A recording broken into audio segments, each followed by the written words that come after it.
फिर से आपका स्वागत है। आशा करता हूँ आप सभी अच्छे होंगे। तो दोस्तों AIIMS BSc nursing and paramedical 2022 session के लिए हम बात करेंगे कि आपका इसमें मिनिमम क्वालिफाइंग स्कोर कितना होना चाहिए, साथ ही आपका पेपर लेवल किस तरीके का आएगा, जिससे कि आपको जो चीज़ें हैं वो समझने में आसानी हो।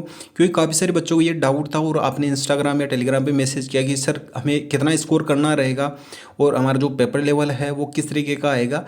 तो दोस्तों इस वीडियो में सारी जानकारी मिलेगी। वीडियो को शुरू से अंत तक जरूर देखिए। अगर आप हमारे चैनल पे नए हैं, चैनल को सब्सक्राइब करिए, बेल आइकन को दबाइए, इससे कि आने वाले वीडियोज का नोटिफिकेशन आपको मिल सके। दोस्तों अगर विगत वर्षों की बात की जाए 2019 या 22 सेशन की, तो दोस्तों आपके जो क्वालिफाइंग स्कोर था, और 2021 की भी बात करें तो वहाँ पे आपका क्वालिफाइंग स्कोर से रिलेटेड कोई भी चीज़ आपकी मेंशन नहीं की गई थी। 2021 सेशन में काफ़ी सारे ऐसे इंस्टीट्यूट थे या स्टेट एंट्रेंस एग्जामिनेशन थे जिन्होंने अपना क्वालिफाइंग स्कोर है वो मेंशन किया था, लेकिन वो भी प्रोस्पेक्ट जारी होने के बाद में। तो उन्होंने 50% अपना क्वालिफाइंग स्कोर वो निर्धारित किया था कि इससे नीचे जो भी स्कोर आएगा 50% से, तो उनको क्वालिफाई नहीं माना जाएगा। मतलब कि वो ना तो फर्स्ट राउंड, सेकेंड राउंड या जो भी ओपन राउंड काउंसलिंग होती है उसमें पार्टिसिपेट नहीं कर पाएंगे। ये उन्होंने एक निर्धारित किया था। Previous year AIIMS BSc nursing या पैरामेडिकल में ऐसा कोई भी रूल नहीं था, क्योंकि अगर पिछले वर्षों की बात की जाए, अगर 2019-20 की भी बात की जाए, तो वहाँ पे आपके जो कैंडिडेट थे उनके 35 मार्क्स जिन कैंडिडेट का आ रखे हैं वो भी सिलेक्शन ले पाते थे, वहाँ पे सक्षम थे। और जिनके 40 मार्क्स थे या 34 या 35 मार्क्स तक भी 2019-22 सेशन में एडमिशन इजीली आपका एम्स बीएससी नर्सिंग या पैरामेडिकल के विभिन्न इंस्टीट्यूट में हो जाता था। लेकिन अभी 2022 सेशन के लिए दोस्तों एम्स बीएससी नर्सिंग या पैरामेडिकल के लिए आपका क्वालिफाइंग स्कोर है वो निर्धारित कर दिया गया है। अगर इससे नीचे आपका स्कोर आएगा तो आप किसी भी राउंड की काउंसलिंग में पार्टिसिपेट नहीं कर पाएंगे, चाहे आपका ओपन राउंड काउंसलिंग हो, फर्स्ट राउंड हो या सेकंड राउंड या मॉप अप राउंड की, किसी भी राउंड की काउंसलिंग में आप पार्टिसिपेट नहीं कर पाएंगे। तो एम्स के द्वारा ये स्पेशली मेंशन कर दिया गया है। आप यहाँ पे देख सकते हैं कि the cut off in qualifying marks for admission is required in entrance test for all BSc courses, मतलब कि पैरामेडिकल और बीएससी नर्सिंग सभी कोर्सेज के लिए 50% तो आपको क्वालिफाइंग स्कोर करना ही होगा। जो यूआर और ईडब्ल्यूएस कैटेगरी के लिए, अनरिजर्व और ईडब्ल्यूएस कैटेगरी के लिए 50% मार्क्स तो आपको लाने ही होंगे, तब ही आप आगे के जो राउंड है उनमें पार्टिसिपेट कर सकते हैं। नेक्स्ट आपको ओबीसी की बात की जाए तो ओबीसी के लिए 45% मार्क्स दिए गए और एससी एसटी के लिए 40% मार्क्स। ये आपका क्वालिफाइंग स्कोर है। इसका मतलब ये नहीं है कि आपका सिलेक्शन इतने मार्क्स पे ही हो जाएगा।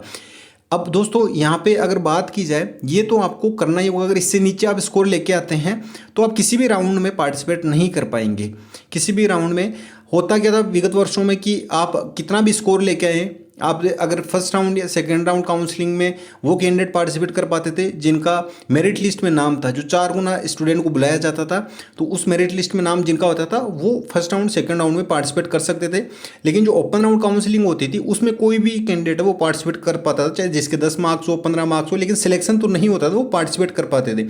लेकिन इस बार आपका अगर इससे नीचे स्कोर होगा 50% अनरिजर्व ईडब्ल्यूएस के लिए, 45 for OBC and 40 for SC ST के लिए, इससे नीचे स्कोर होगा तो आप ओपन राउंड काउंसलिंग में भी पार्टिसिपेट नहीं कर पाएंगे। तो ये चीज़ आपके लिए सबसे इम्पोर्टेंट है। तो दोस्तों आप समझ सकते हैं कि ईयर बाय ईयर आपका ग्रेजुअली जो कंपटीशन है वो काफ़ी टफ होता जा रहा है, और इसके लिए एम्स के द्वारा भी जो आपका अगर बात की जाए यहाँ पे क्वालिफाइंग मार्क्स भी निर्धारित कर दिए गए हैं। अब अगर बात की जाए कि आप कितने कैंडिडेट को जो मेरिट लिस्ट है वो निर्धारित की जाएगी, तो दोस्तों आपके जो टोटल सीट है उसके 4 टाइम्स का आपको कैंडिडेट की मेरिट लिस्ट निर्धारित की जाएगी। तो 4 गुना कैंडिडेट के लिए एक लिस्ट निर्धारित की जाएगी। सपोज दैट कि इस बार आपकी बीएससी नर्सिंग में 951 सीट आपकी रखी गई है। 951 सीट के 4 गुना कैंडिडेट की मेरिट लिस्ट निकाली जाएगी। अब इनका जो टोटल हो गया दोस्तों वो हो गया 3804 कैंडिडेट की मेरिट लिस्ट निकाली जाएगी। तो ये काउंसलिंग की फर्स्ट राउंड और सेकंड राउंड में पार्टिसिपेट कर सकते हैं। इनका स्कोर 50% से ऊपर होना चाहिए। जो मैंने अभी आपको बताया 54 UR EWS, OBC 45 and SC ST के लिए 40%। तो ये अगर ये मान के चलिए कि ये 3804 कैंडिडेट है, इन सभी का स्कोर है वो आपका 65 प्लस है। तो ये 3800 400 वो 65 प्लस वाले सारे कैंडिडेट होंगे। मैंने जैसा कि आपको पहले कहा कि जो क्वालिफाइंग स्कोर करने का मतलब ये नहीं है कि आपका सिलेक्शन है वो निश्चित हो ही जाएगा, कंफर्म नहीं है। अगर 60 प्लस अबोव अगर 3800 और 4 कैंडिडेट है तो वो सारे के सारे इसमें शामिल रहेंगे। अगर 70 प्लस स्टूडेंट, अगर ये 70 प्लस स्कोर है वो 3800 400 कर रहे हैं, तो वो उनका मेरिट लिस्ट में नाम होगा। तो क्वालिफाइंग स्कोर निर्धारित कर दिया गया है कि आप ओपन राउंड में भी पार्टिसिपेट नहीं कर पाएंगे, तो इतना स्कोर तो आपको करना ही होगा। अब सिलेक्शन की बात की जाए तो 951 आपकी बीएससी नर्सिंग की टोटल सीटें हैं। मेरिट लिस्ट में 3800 और 4 कैंडिडेट को बुलाया जाएगा। अब सभी का तो इसमें एडमिशन होने से रहा, तो 951 सीट दी गई है और इनको बुलाया जाएगा। तो जिनका अच्छा स्कोर होगा इस मेरिट लिस्ट में भी, उनको फिर ये सीटें अलॉट की जाएगी उनकी काउंसलिंग प्रोसेस में, जिस सीक्वेंस में वो अपनी कॉलेज फिल करेंगे। तो दोस्तों यहाँ पे जो चीज़ें हैं वो आपके लिए समझना ज़रूरी है, कंपटीशन कितना टफ हो गया है। जैसे कि मैं काफ़ी सारे स्टूडेंट ऐसे कमेंट्स में ऐसे मैं देखता हूँ कि पेपर इतना मतलब टफ नहीं आता है। तो आप अगर चीज़ों को समझेंगे तो आपको समझ में आएगा कि ग्रेजुअली ईयर बाय ईयर आपका कंपटीशन है वो कितना टफ होता जा रहा है। तो दोस्तों ये स्कोर तो आपके माइंड में बिल्कुल फिक्स होना चाहिए कि ये तो आपको करना ही है, तो आप क्वालिफाइंग तो हो पाएंगे कम से कम, और इससे ज़्यादा स्कोर लेके आएंगे मेरिट लिस्ट में अपनी जगह बना पाएंगे। अगर आप उससे भी ज़्यादा स्कोर लेके आएंगे तो जो 951 सीट्स है बीएससी नर्सिंग के लिए, उसमें आप अपनी जगह बना पाएंगे। तो मैं तभी आपको बोलता हूँ कि आप अपनी स्टडी पर फोकस करते रहिए। और एक चीज़ दोस्तों मैं यहाँ पर बताना चाहूँगा पेपर लेवल की। पेपर लेवल आपका इजी टू मीडियम लेवल का आपका क्वेश्चन पेपर है वो पूछा जाता है। अब इस बार कंपटीशन टफ रहता है, नंबर ऑफ कैंडिडेट कितने पार्टिसिपेट करते हैं, तो उस बेसिस पे आपका जो पेपर लेवल है वो टफ भी किया जा सकता है। लेकिन अगर प्रीवियस ईयर की बात की जाए तो इजी टू मीडियम लेवल के ही आपके क्वेश्चन है वो पूछे जाते हैं, और इस बार भी उम्मीद यही है कि इजी टू मीडियम लेवल के ही क्वेश्चन आपके पूछे जाएंगे। इसका मतलब ये कतई नहीं है, जैसे काफ़ी सारे स्टूडेंट का ये भी रहता है कि सिर्फ नीट जैसा ही पेपर आता है, तो बिल्कुल भी नहीं आता है नीट के जैसा पेपर। जो पेपर का लेवल है वो डिफरेंट रहता है। तो आप इस चक्कर में ना रहे कि हम नीट के मॉक टेस्ट पेपर दे रहे हैं तो हमारा इजीली ये निकल जाएगा। नीट से बिल्कुल डिफरेंट लेवल का पेपर आता है आपका एम्स बीएससी नर्सिंग है पैरामेडिकल का। तो अब आपको जो पेपर लेवल है वो समझने के लिए दोस्तों मैंने डिस्क्रिप्शन बॉक्स में मॉक टेस्ट पेपर अवेलेबल करवा रखे हैं, स्पेशली आपके एम्स बीएससी नर्सिंग या पैरामेडिकल के एग्जाम प्रोस्पेक्टिव से इंपॉर्टेंट है। तो आपको पेपर लेवल समझने के लिए मॉक टेस्ट पेपर आप जरूर अवेल करें, और आपके जो क्वेश्चन है दोस्तों वो उन्हीं के इर्द गिर्द ही आएंगे। जो जैसे कि आपको क्वेश्चन दिया गया है तो उसी के इर्द गिर्द ही आपकी जो क्वेश्चन है पूछे जाएंगे। अगर बात की जाए फिजिक्स केमिस्ट्री में, उनमें वैल्यू चेंजेस हो क्या आ सकती है, लेकिन जो आपकी क्वेश्चन है काफ़ी सारे एजीटीज आपके जो मॉक टेस्ट पेपर में से भी पूछे जाएंगे। और दोस्तों आपके जो क्वेश्चन प्रैक्टिस के लिए मैंने ऑब्जेक्टिव ई बुक भी अवेलेबल करवा रखी है, हिंदी मीडियम कैंडिडेट के लिए भी और इंग्लिश मीडियम कैंडिडेट के लिए भी, जिसमें आपके जो क्वेश्चन है वो आपके इजी लेवल के भी क्वेश्चन है, मीडियम लेवल के भी हैं और डिफिकल्ट लेवल के भी हैं। अगर आपका paper level medium to difficult level का आएगा, सारे क्वेश्चंस आपके ऑब्जेक्टिव बुक से आपको देखने को मिलेंगे, और अगर इजी टू मीडियम लेवल का आएगा तो भी सारे क्वेश्चंस आपको ऑब्जेक्टिव बुक में से देखने को मिलेंगे। तो आपको अभी दोस्तों समय कम बचा है, मॉक टेस्ट पेपर इंपॉर्टेंट है, लाइटली बिल्कुल ना लें। और सेकंड थिंग आपके लिए ऑब्जेक्टिव ई बुक, इन दोनों चीज़ों को अच्छे से आप अगर कंप्लीट कर लेते हैं, आप प्रीवियस ईयर जिन कैंडिडेट का सिलेक्शन हो रखा है तो आप उनसे भी विचार विमर्श या डिस्कस कर सकते हैं। तो जो प्रीवियस ईयर काफ़ी सारे कैंडिडेट ने हमारे जो हमने गाइडेंस उनको दिया था उसके अकॉर्डिंग उन्होंने स्टडी की, तो वो अभी एम्स के विभिन्न इंस्टीट्यूट में अपना एडमिशन है वो कंफर्म कर चुके हैं। तो दोस्तों अभी 2022 सेशन के काफ़ी सारे वीडियोज़ में आपको हमारे जो कैंडिडेट है जिन्होंने विगत वर्ष हमारे गाइडेंस में स्टडी पे फोकस किया था, तो आप उनके कमेंट्स भी देख सकते हैं। जैसे कि ये कैंडिडेट है, इनको ऑलरेडी आपका जो एम्स ऋषिकेश से बीएससी ऑनर्स नर्सिंग के लिए इनको अलॉट हुआ था।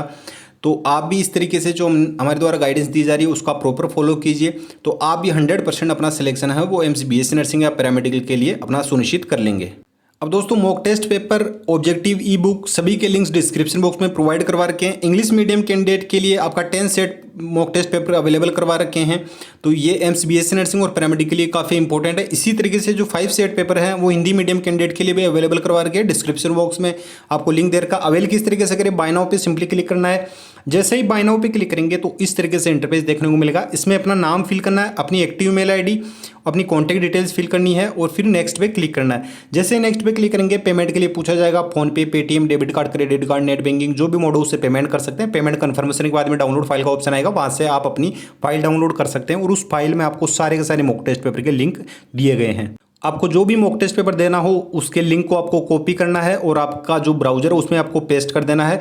वहाँ से आपका मॉक टेस्ट पेपर स्टार्ट हो जाएगा। सारे क्वेश्चंस आपको अटेम्प्ट करने हैं, एक भी स्किप नहीं करना है। लास्ट में सबमिट पे क्लिक करना है और आपकी कितने करेक्ट हो रहे हैं कितने इनकरेक्ट हो रहे हैं वो आप वहाँ पे चेक कर सकते हैं। और सेम इसी तरीके का पेपर पैटर्न आपका एंट्रेंस एग्जामिनेशन में पूछा जाएगा। जरूर फॉलो करें मॉक टेस्ट पेपर को। इसके अलावा जो ऑब्जेक्टिव बुक है वो भी आपको डिस्क्रिप्शन बॉक्स में हिंदी और इंग्लिश दोनों मीडियम के लिए सेपरेट लिंक आपको प्रोवाइड करवा रखा है। जैसे कि ये हिंदी मीडियम कैंडिडेट के लिए जो बीएससी नर्सिंग और पैरामेडिकल 3 in 1 आपकी ई बुक है। 11th 12th NCERT based complete syllabus cover करती है, फिजिक्स, केमिस्ट्री और बायोलॉजी का। तो इसको आप अवेल करने की बिल्कुल सेम सी प्रोसेस है। आपको सिंपली बाय नाउ पे क्लिक करना है, अपनी डिटेल्स फिल करनी है और आपको पेमेंट कंफर्म करके आपको जो ई बुक है उसको डाउनलोड कर लेना है। इंग्लिश मीडियम के लिए भी सेम यही प्रोसेस है। कोई भी डाउट हो, कोई भी इशू मुझे कमेंट बॉक्स में पूछ सकते हैं। इंस्टाग्राम फॉलो करके वहाँ से भी जानकारी ले सकते हैं। इंस्टाग्राम के लिए डिस्क्रिप्शन बॉक्स में दिया गया है और टेलीग्राम का लिंक मेरी पर्सनल आईडी है उसका है @SC0007। इस पर भी आप जानकारी ले सकते हैं। तो दोस्तों जो भी आपके डाउट थे आई होप क्लियर हो गए होंगे और टाइम का आप सही यूटिलाइज कीजिए। आप इस तरीके से स्टडी ना करें कि फिर आपको रिग्रेट फील हो और फिर आपको पछताओ। आपके अगर फ्रेंड सर्कल में किसी का सिलेक्शन हो गया और आपका नहीं हुआ तो फिर आपको लाइफ टाइम के लिए रिग्रेट फील होता रहेगा। फिर आपको नेक्स्ट ईयर के लिए वेट करना रहेगा। अभी आपके पास में एक अच्छी अपॉर्चुनिटी है, इसको गेन कीजिए और अपना सिलेक्शन सुनिश्चित कीजिए। मिलते हैं नेक्स्ट वीडियो में नेक्स्ट अपडेट के साथ में। धन्यवाद। जय हिंद, जय भारत।